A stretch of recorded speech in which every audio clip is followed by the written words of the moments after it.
today's episode, pag-uusapan natin ang iba't ibang klase ng diskarte para makatipid tayo. At ano nga ba ang kahalagahan ng marunong na tayong mag-impok ngayon? Hay, grabe pa naman mga changes sa life. Kaya pag-usapan natin to at maghanda na tayo. Dahil sa sa advent ng mga shopping apps like Lazada, Shopee, TikTok Shop as an Mm. example, 'di ba kahit yung mga maliliit na consumers Mhm. can afford shopping na eh. Mhm. Hindi mo na kailangan magpunta sa mall eh. Pero dahil sa panahon ng crisis, I think may space naman to take a step back and always think twice kung ano yung Mm. bibilin mo, kung kailangan mo ba talaga siya o hindi. Kasi baka hindi mo naman talaga kailangan ng, for example, yung coffee mug, Mhm. yun na may resealable cup, pwede ka naman muna magtasa, 'di Yeah, ba? yeah. As an example. Tiis muna. Oo, or kailangan mo ba talagang bumili ng kolorete sa mukha na mapangmasilya sa mukha? Hoy. Or hindi naman kailangan kasi pumapasok ka lang naman sa trabaho, hindi mo naman kailangan magpaganda. So, the way ka makatipid pag in terms of shopping is always think if there is an alternative that already exists sa Mm. paligid mo instead of buying. Kung wala, di bumili ka by all means. Kasi kailangan yan, that's a need. Pero kung hindi mo naman talaga kailangan, hindi naman nawawala yan sa supply eh. Di ba? Paano yun? Anong antidote dun sa feeling na ako naman nagpapakahirap naman ako so deserve ko naman 'to? Hmm. Ang sagot ko lang naman diyan oo, ikaw nga you worked hard for that money.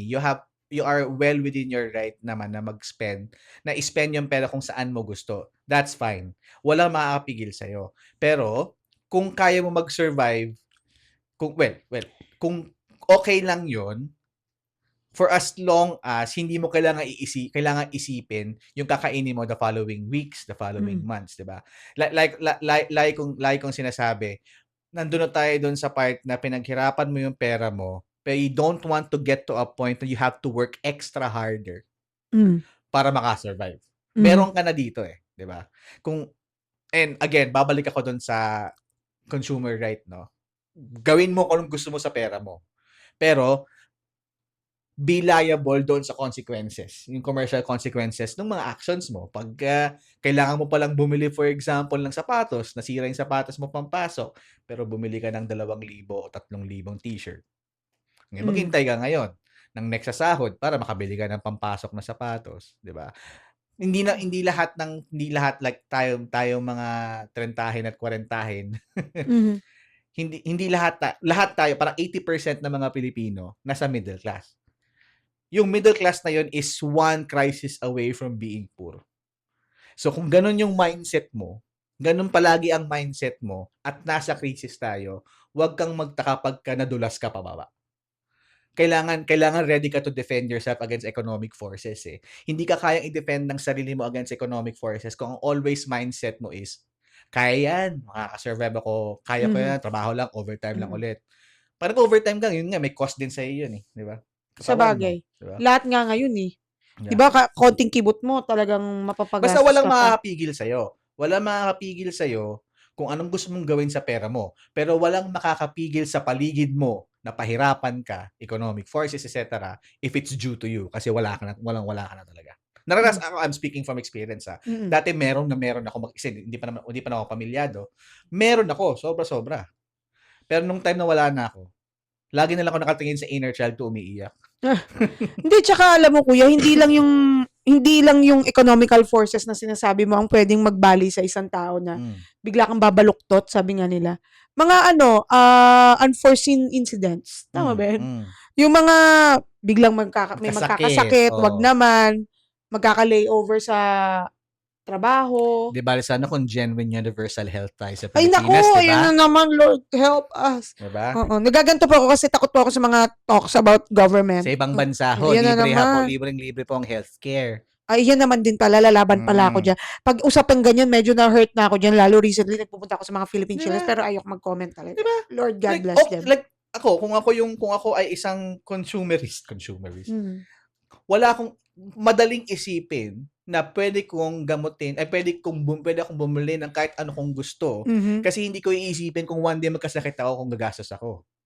Kasi sa ibang bansa, pwede kang mag-spend ng pera freely at hindi mo kailangan isipin kung one day magkakasakit ka at gagastos ka kasi libre niya yung healthcare, eh. Yun din ang iisipin mo, like sa panahon ng krisis, yun din ang iisipin mo kung magtitipid ka. Think about everything that you want, you want with emphasis on want. You want to buy and think about the future. What if kung magkasakit ka? Isa pa, paano kung breadwinner ka? Paano kung magkasakit yung mga kapatid mo, mga magulang mo? Cargo mo lahat 'yan. Baka magsisi ka kung ba't binili mo yung 3,000 t-shirt. Baka magsisi ka kung ba't binili mo yung 6,000 sapatos, 'di ba? Mhm. Nandun na tayo, masaya ka and all. Pero context matters. Mahirap mabuhay sa Pilipinas, Mhm. 'di ba? Oo, at yun dahil minention mo, sasabihin ko rin dapat yun, eh, kaso nga nasa Pilipinas tayo. 'Di So, ba? kailangan nating I mean, hindi naman lahat masama about Philippines, pero ito lang talaga yung realidad ng buhay. Lalo Oo. 'pag usaping healthcare, nakakaawa, nakakalungkot, pero ibang usapin pa yan. Napag-usapan lang siya dahil nga kasama siya sa context ng mga emergency Lahat ng happenings. i-consider mo pagka magtitipid ka. Oo. Kasi feeling ko yan yung mga non-negotiable na hindi mo pwedeng tipirin, eh. Hmm. Nilagnat ka na ng 5 araw, wag na. Ano na lang ako, singot na lang ako ng Bioflu usok. na lang. Oo, Nga. pero hindi mo Biogesic by pala Jessic yun. Naku, baka naman po, wag na po siya, ako na lang. And anyway, yun yung parang mga non-negotiable na hindi mo pwedeng tipirin, pero kailangan mong paghandaan, eh. Hmm. Kaso sabi mo nga, babalik ka talaga dun sa context na minsan, lalo most of us dito sa atin, survival mode na lang tayo, eh. At Hindi this na point, especially at oo, this eh. point Kaya in time. may mga iba na sinasabi na, dapat meron ka talagang emergency funds na tinatabi, savings na ganyan. Kaso yung meron nga sila, enough na para mabuhay lang sila, eh. Saan nila huhugutin yung savings or emergency funds? Pero kailangan meron. I mean, Siguro parang to summate that, 'di ba? Parang yung mindset sa pagtitipid is always think about the future before you consider the purchases now. Ganda yan. Oo. Kasi parang in a vacuum kung walang krisis, baka naman malaya tayong pwedeng bumili-bili, pumunta sa mga gusto natin, and that's fine, karapatan natin lahat yon. Pero kung ikaw ay nasa estado ng buhay na one step backwards away from a crisis situation or one step backward away from being poor, kung ako yon, laging titignan ko yung future, paplanuhin ko yung future before I consider the now. Kapag pagka naisip ko na kaya kong punan ang kinabukasan, even if kailangan kong punan yung ngayon, fine, do whatever you want. Pero dahil nasa krisis, ang dami mong kailangan i-consider. Kung tayo mga trentahin, gano'n na tayo dapat mag-isip, what more yung mga magulang natin noon, di ba? Oo, grabe. Alam mo yung, siguro kung inadapt natin yung kung paano yung mga, hindi ko nila lahat, pero yung mga parents, ang galing sa budgeting, ang Mama. galing sa tipid. Di ba siguro ang dami mong naimbak? Para kang Grabe. langgam na ready ka na bago dumating yung tag-ulan, nakasubi ka na ng mga bagay na, go, rain on me. Alam mo, I minsan, believe. lagi ko naiisip yan, yung parang yung mga high school, early college days natin, lagi kong tinatanong yung sarili ko, paano ako nagkakabaon? Sa araw-araw, parang gapang na talaga, eh. Alam mo kung Araw-araw, eh. gaano katipid si mama pa nun? Maisingit ko lang, naalala ko lang ngayon. Wala po kaming gas. Ang ginagamit po ni mama, yung crumpled na mga Avon na Yung brochure. brochure. Oo. Imagine nyo, ganito po ganito siya katipid. Yung crumpled din, gagamitin yung pangluto. Gagamitin pa po yung pamplansya. Kasi yung Yung uling na uniform po nito plancha. may guhit-guhit. Alam niyo po yung plancha na nilalagyan ng uling? Kami, yung crumpled na brochure pa talaga. Pero sabi ko nga, dati akala ko, pero oo pa rin naman, pero sa realidad ng buhay mahirap. Pero sabi ko nun, kuya, dahil galing na ako sa hirap, ibalik po ako sa hirap, kaya ko. Alam mo yun? Ayoko hilingin. Oo, Pero pero yun ang realidad. Pero kung isipin mo, oo, kaya mo, pero kailangan mo mabuhay. At yung paraan ng pamuhay, sabi ko nga, hangin na lang ang walang bayad ngayon, eh. Di ba? Maswerte tuloy naisip ko, maswerte yung mga nasa probinsya, na may mga tanim sila sa likod Alam mo, bahay, pangarap ko makakakain yan. sila. Pangarap ko yung retirement, yung sa probinsya na lang. Tapos kung tayo ako ng bahay sa gitna ng bukid, magtanim ako doon ng bell pepper. Kasi Wow, ang mahal bell ng bell pepper. pepper. Onion, garlic, kaya gano'n. petchay. Alam mo yung kuya, epitome ng bilog talaga ang mundo, no? Dati, yung mga taga-probinsya, pangarap nilang makarating sa Maynila dahil akala nila nandito ang glamour ng buhay. Pero sa pinagdadaanan natin lahat, hindi lang financially mentally, and everything, we are longing for peace. At mas gugustuhin natin pumunta ng probinsya. Doon may pananim, mabubuhay ka. Sariwa ang hangin, payapa ang isip. Hindi mo kailangan mabuhay sa pressure ng mundo na kailangan natin to, kailangan natin ng ganyan.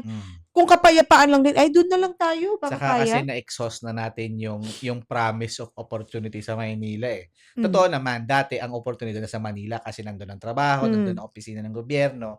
Pero feeling ko na-outgrow na natin yun, na-reach na natin yung maximum capacity ng opportunity na yun. Feeling ko, alam mo senyales, no? Sobrang sobrang dense na ng population sa Metro Manila. mhm, mhm, Na marami ka ng mga ano yung mga, ito yung mga informal settlers, mm, maraming hindi nakaka-afford ng bahay. mhm, Dapat nandito ang pera, 'di ba? Pero mm. hindi ka rin nakakabili ng sariling bahay kasi nga sobrang mahal, eh. So ibig sabihin na-exhaust na natin yung maximum potential ng opportunity na yon na it came to a point na halos karamihan ng mga hindi naman Gen Z, mga millennials para ang aspiration nila, for a retirement sa labas ng siyudad.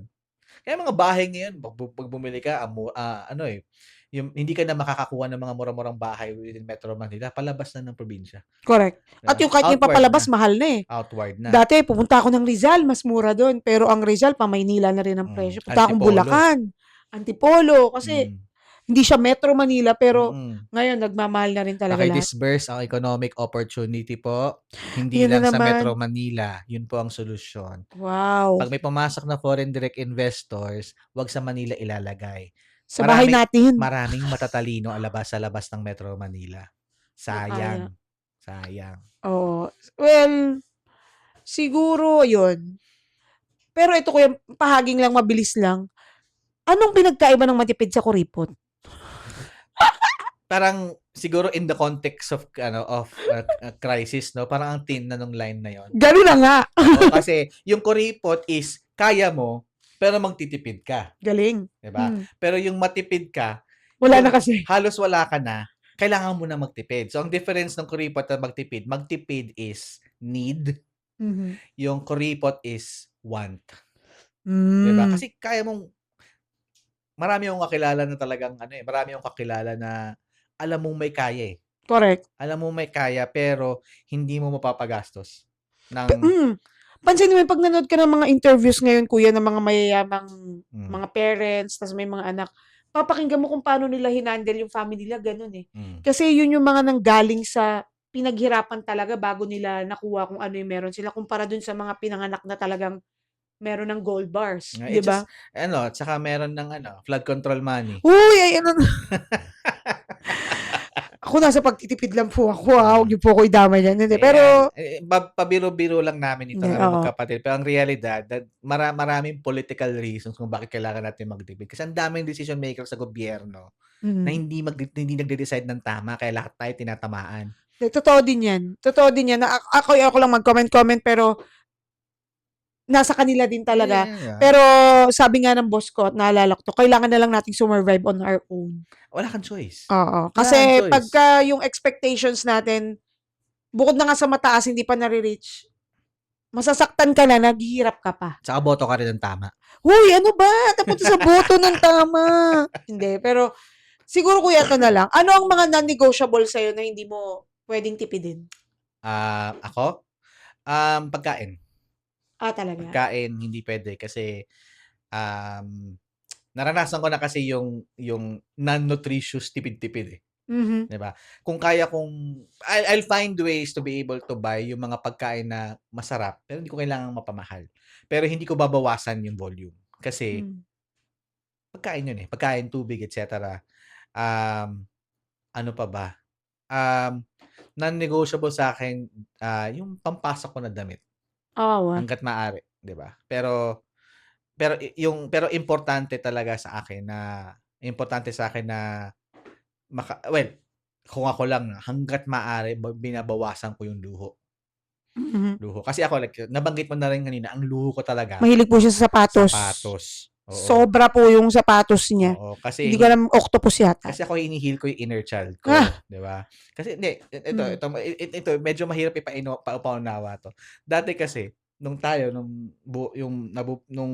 medyo gipit pa talaga sa buhay, parang nagkakasya tayo sa isang pares ng sapatos, mhm, 'di ba? Ta's laging pinapaayos. Ta's mhm, lagi ako tinatahi. nakatingin kahit yung mga bully ko nung araw, Mhm, meron silang suot na Nike Shox, yung may spring na sapatos. mhm. Ta's sabi ko, "One day makakabili ako ng ganyan." Hmm, Doon nanggaling yung parang desire ko parang always bumili ng sapatos. correct. Pero dahil dumaan din ako sa krisis at meron tayong krisis ngayon, 'pag may gusto ako sapatos, sa outlet na lang. Outlet, pero bumibili ka pa din? Nabawasan ko na. Pero maganda yung question mo na yan kasi marami sa atin din na ang reason kung bakit gumagastos, ginagamit yung pinaghirapan pera kasi we want to heal our inner child. Mhm, Ang problema, baka sa sobrang gastos mo, baka mm. magkautang Oh, yung inner child mo. nagkautang pa nga, Hinay-hinay, 'di ba? oo. Ako kuya ano, siguro ang mga non-negotiable sa akin, una gamot. Oo, Mm. alam ni kuya ko 'yan. Tsaka kasi tinutulungan niya rin ako, malaking bagay 'yan, thank you so much. Ma-brand po ako sa gamot. Hmm, Hindi ko po sinusugal ang hmm, nanay ko, ang mga kapatid ko. I mean, I have nothing against sa mga pharmaceutical kung ano man. Pero kung ako po talaga, kung ano yung sinulat ng doktor, kahit na may ganitong brand na sobrang layo ng difference, like 80% ang difference, hindi ko siya sinusugal. Parang mas titipirin ko lang, hindi na ako mag-Starbucks kaysa bawasan ko yung ano ng hmm, gamot. Na negotiable siya sa akin. Hindi ko talaga yung sinusuko. At saka yung ano kuya. For me, pero hindi ko ma-apply, pero malapit na ako kung maging pakilamerang tita. Ako kuya na negotiable sa akin yung edukasyon. hmm. Alam mo, lagi ko yung sinasabi, wala po kasi akong anak, nakikianak-anak lang po ako sa mga anak nila na minsan gusto ko ng takpan ng duct tape yung bibig ko, talian yung kamay ko. Ako po ang nagsasabi na, ay, sa ganitong school nyo ipasok, sa ganyang school. Kasi para sa akin, ano mahalaga yung bata lalo habang lumalaki sila na ano, basta, basta yun, edukasyon, hindi talaga. Bahala ng igapang may benta mo yung mga Lebron mo dyan na mula Lebron 9 to 97 meron ka. Ay, yun Basta ang ikaw magpaaral, eh. ay, Lord God, bless niyo po ako. Pag-aaralin ko sila. Ako, si mama ko may pangarap na school. Ayoko na lang banggitin. Pero pangarap, nagiging pangarap ko to ako na negotiable sa akin yung school. Ano pa ba ang non-negotiable? The rest, parang kaya ko naman. Sa Hmm, gamit, hindi eh. Talagang yung mga meron ako ngayon, ito na kasi yung mga obligasyon kong bayaran. hmm, Ganyan. Yun. May sabihin ko kanina, sa kalimutan ko dahil goldfish ako. Pero yun. Pero alam mo, naintindihan ko naman yung mga katulad na sinasabi ni kuya, yung mga may binibili sa sarili, healing their inner child. Kasi ako at some point umabot ako, siguro nagsawa na lang ako.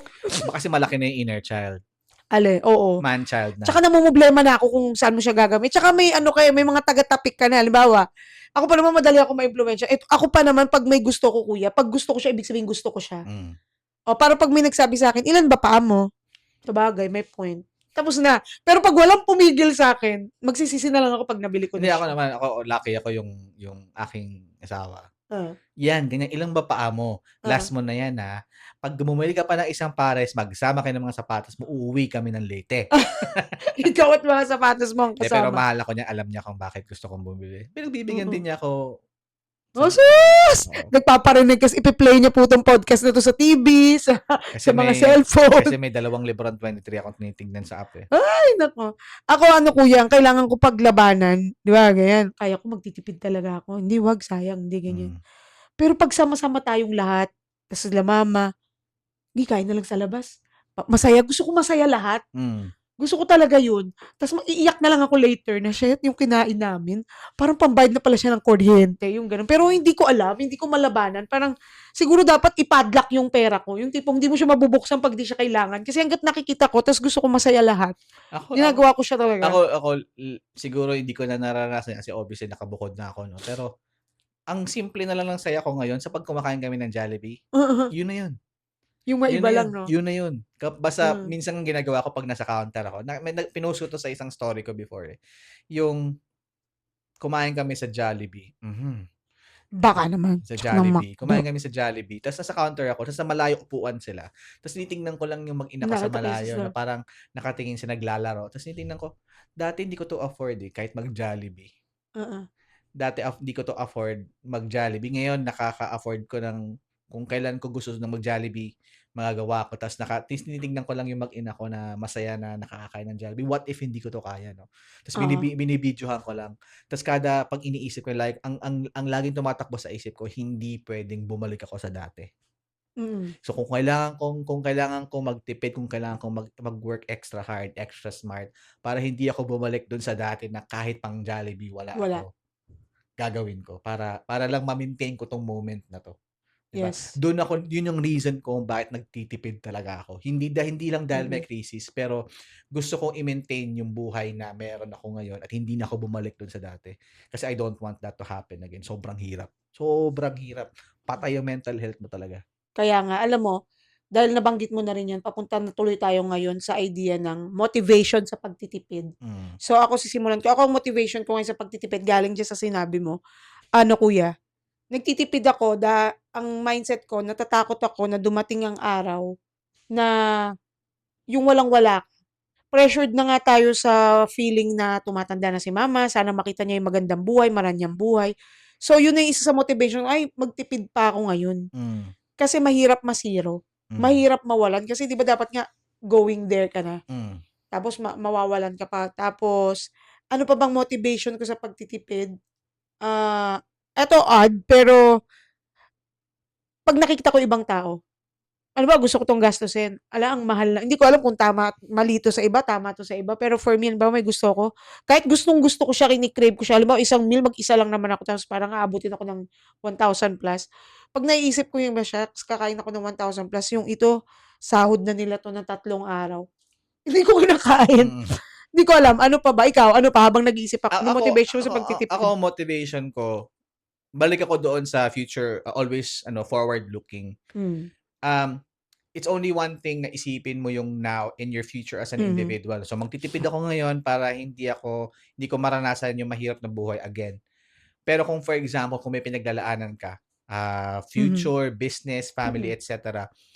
Ako ang mindset ko is what if wala na ako ngayon? mhm, Makaka-survive ba?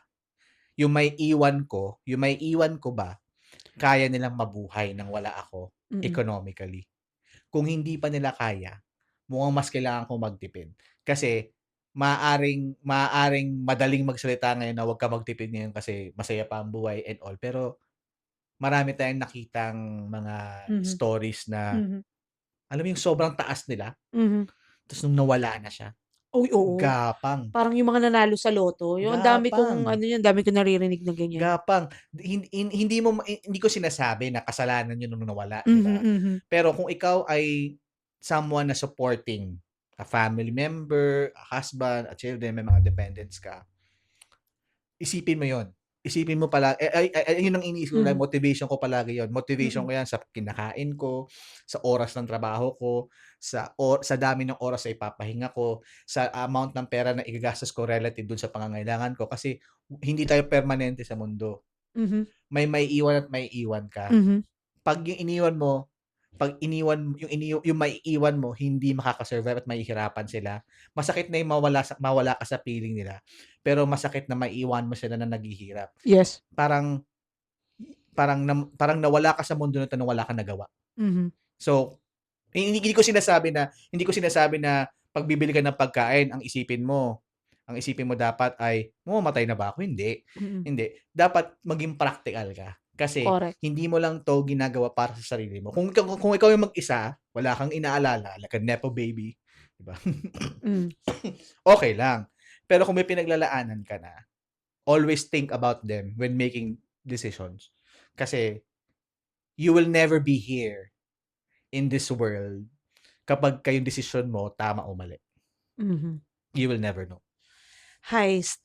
Alam mo, sa ganda ng mga sinabi mo at sa dami, parang gusto ko na mag-notepad sa isip ko, pero napakalinaw na kailangan malinaw ang mindset mo to survive Hmm, at kailangan hybrid ka. hmm, Parang tulad nitong PD200W Maono microphone, hmm, hybrid, dapat lahat puwede, malinaw ang mindset, hmm, sa kahit saan dapat makakapag-adjust. mm. At siyempre, para maka-survive ka sa pagtitipid na 'to ay dapat meron kang komportableng Higaan, higaan mm. at yan ay sagot ng Salem, ang hari ng tibay. yes, nakasama natin mula noon hanggang forever, Mm. 'di ba? So ayun, Holla to the nicest people, yeah, from Salem thank you so much in the midst of and this Maono. crisis and everything. Hmm. Wow, English! We get to to send the message across clearly. Yes, may oo. Much clearer. Clearly and comfortably, may gano'n Mm, ba? hmm. Oo, at 'yan. That being said, siguro to end this conversation ng pagtitipid na yumaman tayo, humirap tayo, siguro ako ang masasabi ko lang, kailangan nating mag-adapt at maghanda. Siguro count your blessings, malaking bagay 'yon. And yung tulad kung meron ka pa ngayong kahit papaano, blessing 'yon, and tulad ng laging sinasabi ni mama, hindi araw-araw Pasko. So, dapat lagi tayong ready in our hearts Mm. na what if mangyari 'to o may mangyaring ganyan kasi kailangan pa ba natin ulit ng isang giyera para matuto Para tayo? magising. Yes. Siguro lahat ng mga nangyayari ngayon ano siya, wake up call, lessons learned. Pero ako talaga ang paalala ko lang po sa lahat, sa gitna ng lahat ng ito, kalamidad, kahirapan, gulo, hindi pagkakaintindihan, wag po tayong mapagod na maging mabuting tao Ako sa lahat ng aspeto. ako, always think about why you are doing things. Mhm. Sino yung whys mo? Yeah, the 'Di ba? deepest wise, yes. Yung whys kasi yung pagtitipid mo is not just for you but for whatever you are parang working hard for. Share your blessings when you can kasi hindi lang ikaw yung kung mahirap na magtipid sa panahon ng krisis, may mga mas nahihirapan. Mhm. It will help na kahit papaano makapag-share ka. Mm. Walang walang huhusga sa'yo dahil nagbigay ka, Yeah. 'di ba? Nagbigay ka nga, ba't ka pa huhusgahan, 'di ba? Mm. But more importantly, always be practical kung hindi ka naman nepo baby. Oy, dahan-dahan. Ayun na nga. So ayun, grabe 'tong usapin ng tipid na 'to, pero nawa lahat po kayo ay may na-adapt kahit papaano sa kuwentuhan nating ito. Hmm. Makapagtipid at makapag-survive, 'yan ang ating goal. Kaya ayan, maraming salamat. Maraming salamat sa inyong patuloy na suporta. The channel is growing kahit medyo matagal kaming nawala. Nawala. Oo, Mm. so we're keeping tabs. Puwede kayong mag-iwan ng comments, nagpo-post kami dun sa Facebook Mm. page ni Almira Shiel. Yes, oo. Social media. Yes, mapapakinggan po kami, of course, dito sa Spotify. Naka Weekly po kaming nag-a-upload, and ina-upload ko rin po 'to sa aking YouTube channel, Almira Shiel, and yung mga reels po namin and yung mga TikTok namin, baka may mga maka-relate, keep sharing the message, guys. and mag-iwan din kayo ng comments out. Siguro one of the future episodes, we will try to read your comments where possible, 'no? Oo nga, oo nga. Baka makakuha kami ng topic sa pag-uusapan. Suggest din kayo. Yun. So, ayun na nga. Maraming salamat at wag po kayong magsawa. Abangan niyo po ang aming susunod na episode. So, bye Ciao. guys!